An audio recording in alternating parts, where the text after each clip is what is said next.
রাজধানীর মিরপুরে দিনে দুপুরে গুলি করে এক ব্যবসায়ীর 22 লাখ টাকা ছিনিয়ে নিয়েছে দুর্বৃত্তরা।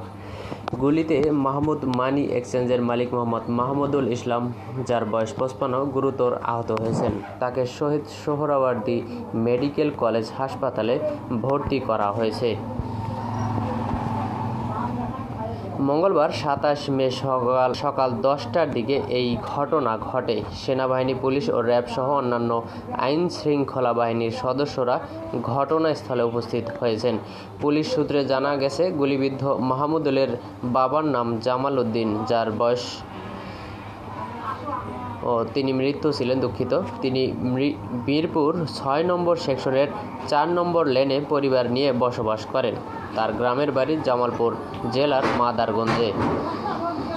গুলিবিদ্ধ ব্যক্তি সাংবাদিকদের জানান, তার বর্তমানে বাসা থেকে মিরপুর 10 নম্বর গোলচক্করে মানি এক্সচেঞ্জ অফিসে যাওয়ার সময় স্টেডিয়ামের সুইমিং পুল ও ফায়ার সার্ভিসের মাঝামাঝি আব্দুল বাতেন সড়কে পৌঁছালে দুটি মোটরসাইকেল যোগে 6 জন দুর্বৃত্ত পথ রোধ করে। তারা সঙ্গে থাকা টাকা দাবি করে। টাকা না দিলে কোমরের বাম পাশে গুলি করে। পরে আমার কাছে থাকা 22 লাখ টাকা ছিনিয়ে নিয়ে যায়। স্থানীয় লোকজন আমাকে উদ্ধার করে একটি হাসপাতালে নেয়। পরে উন্নত চিকিৎসার জন্য শহীদ সোহরাওয়ার্দী মেডিকেল কলেজ হাসপাতালে নিয়ে আসা হয়।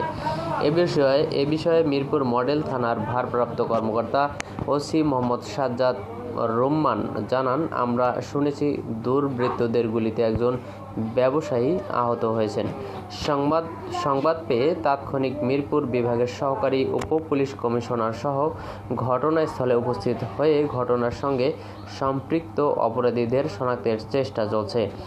সিসিটিভি ফুটেজ দেখে সন্ত্রাসীদের শনাক্ত করার চেষ্টা চলছে।